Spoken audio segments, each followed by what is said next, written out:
Rizki yang pertama ini, sifatnya kata Al-Quran, langsung Allah yang menyampaikan. Kalau Anda mau mendapatkan rizki itu, baik yang sifatnya materi, uang, rumah, mobil, pakaian, makanan dan sebagainya, maka Anda mesti serius, usaha. Usaha yang serius. Saya belum bicara bagaimana cara usahanya, tapi Quran ingin membangun komitmen dulu. Anda mau usaha enggak? Anda usaha, saya kasih kata Allah. Tapi kalau Anda nggak usaha, nggak akan turun rezeki. Ya, nggak ada rezeki turun dengan cuman diam aja, nggak ada. Anda mesti usaha. Saat saya berada di Mesir, ada dua mahasiswa itu saling, mereka paham Quran. Mereka diskusi ingin membuktikan kebenaran Quran. Yang satu cara berpikirnya benar, yang satu keliru. Yang satu berkata, Allah kan sudah jamin rezeki kita akan diberikan, ya kan? Sampai kita wafat sempurna rezeki. Jadi nggak nyari pun pasti dikasih. Cara berpikirnya seperti itu. Ini yang dipakai oleh orang liberal sekarang. Nah, maksudnya logika semacam ini. Yang satu lagi berkata, memang Allah kasih, cuman kita mesti usaha. Dia sebutkan beberapa ayatnya. Yang satu bertahan dengan pendapatnya, dia ingin buktikan, saya masuk nanti ke masjid. Kalau di Timur Tengah itu suka ada zawiyah, tempat-tempat khusus untuk ibadah. Dia masuk ke dalamnya, sembunyi di belakang meja. Nah, di masjid itu suka ada muhsinin, para donatur, yang itikaf kasih makan, kasih makan. Hari pertama semua dikasih, dia tidak, karena ngumpet. Karena perjanjiannya nggak boleh ada usaha apapun. Hari kedua dia masih ngumpet, nggak dikasih, semua dikasih yang ada. Hari ketiga sudah lapar sekali, sudah nggak tahan. Begitu sudah dikasihkan, yang muhsinnya tanya, hal min akhar, ada lagi yang lain nggak? DKM jawab karena nggak tahu, kan ngumpet, nggak ada yang lain. Baik, kalau gitu saya kasih ke tempat lain. Karena beranjak mendengar suara itu, dia langsung kasih kode dengan berdaham. Kaget kan DKM. Begitu dibuka, ada orang ngumpet di belakang meja, sudah kelaparan. Akhirnya dia ada orang satu lagi di sini, langsung dikasih bagiannya sampai dengan 3 bungkus. Begitu dikasihkan itu, teman yang kedua tadi yang mengatakan mesti ada usaha, langsung mengejar pada teman yang bersembunyi. Dan dia katakan, kan saya bilang dari awal, rezeki itu mesti dicari, walaupun dengan jelas ya? Nah, jadi prinsip yang pertama, kita harus punya komitmen yang kuat dengan Allah. Kata Allah, kerja ya kerja. Kata Allah, usaha ya usaha, jangan diam. Di usaha itu sepanjang keluar yang disebut usaha dari dalam tubuh kita, kaki melangkah, tangan bergerak gitu kan, kemudian mulut berbicara, bersuara, atau telunjuk menunjuk aja, ada usaha, rezeki turun.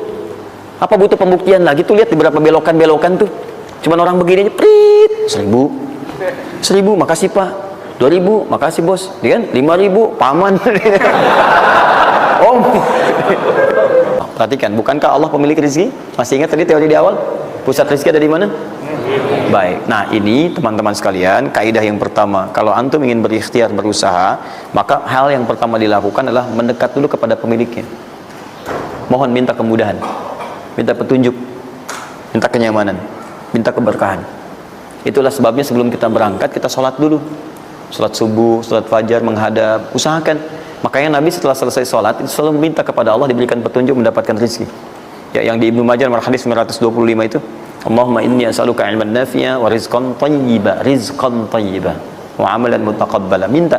Kalau dalam bahasa kita, ya Allah berikan saya hal yang bermanfaat, ilmu bermanfaat, dan rezeki terbaik di hari ini. Minta.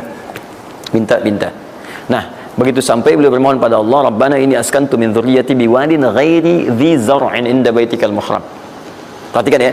Ya Allah, saya bermohon kepadamu, engkau yang merawat kami, memerhatikan kami, memberikan rezeki kepada kami. Sifat rububiyah yang disebutkan namanya Rabb. Begitu meminta kepada Allah, ya Allah sekarang saya diperintahkan olehmu, sebagai tawadu Nabi Ibrahim mengatakan, saya menempatkan sebagian keturunan saya, istri saya, anak saya, di satu tempat yang sangat gersang. Enak bayang nggak? Tempatnya gersang, gunung-gunungnya itu, batu-batunya itu rapat luar biasa, kerasnya luar biasa, dan nggak ditemukan sumber air di situ. Artinya, ini kondisi yang paling dalam lah, ya. Kondisi yang paling sulit didapatkan. Jadi, selevel tumbuhan pun nggak ada. Ini saya mau katakan begini, lihat ya. Anda pergi ke satu tempat, Anda berusaha tuh masih ada. Google-nya ada, bangunannya ada, kendaraan ada, modal ada. Tinggal kelihatan semuanya jadi aktiva semua tuh. Tinggal kita olah aja. Ada orang yang pernah mendatangi tempat yang semuanya nggak ada bahan-bahannya. Bayang ya? Kosong. Tuh, saya pernah satu kali waktu ada krisis itu, beberapa ke belakang, itu semua showroom macam-macam itu pada jatuh. Dan saya diundang ke Hyundai untuk ngasih motivasi, ngasih training. Pertama kali saya dibawa itu, teman-teman sekalian, saya dibawa ke showroom mereka, selapangan tuh, isinya mobil semua. Mobil, apa perkataan pertamanya?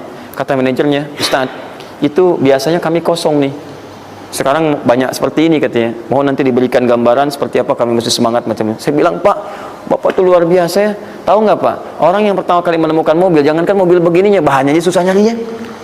Masuk kemudian ke showroom aja nggak ada, di belakang rumahnya cuma otak-atik cari bahan macam-macam, jadi yang sederhana. Ya dari situ aja jadi mobil. Bapak sekarang udah ada mobilnya, tinggal dipasarin aja.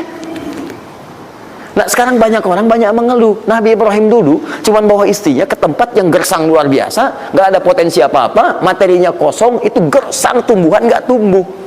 Apa yang terjadi? Begitu sampai di situ, satu kalimat ketika meninggalkan Ibrahim istrinya Sayyidah Hajar dengan anaknya Ismail alaihissalam, maka pertanyaan pertama dalam satu riwayat, ahadza min amrillah, apakah semua ini ketetapan Allah? Maka dijawab bala. Perhatikan prinsipnya, selama ini ketetapan Allah, maka Allah tidak akan menyia-nyiakan saya. Dan rizki telah Allah tetapkan kepada kita, maka Allah tidak akan pernah menyia-nyiakan kita. Paham ya? Jadi kalau Anda ditempatkan di kondisi apapun, bahkan mulai belum bekerja, baru lulus kuliah, bahkan mulai baru membuat satu bisnis misalnya, atau macam-macam halnya, ingat, ada yang lebih buruk kondisinya daripada Anda, yang semua bahannya bahkan belum didapatkan. Dan dia yakin dengan Allah. Sepanjang Anda punya Allah, maka semua akan mudah bagi Anda.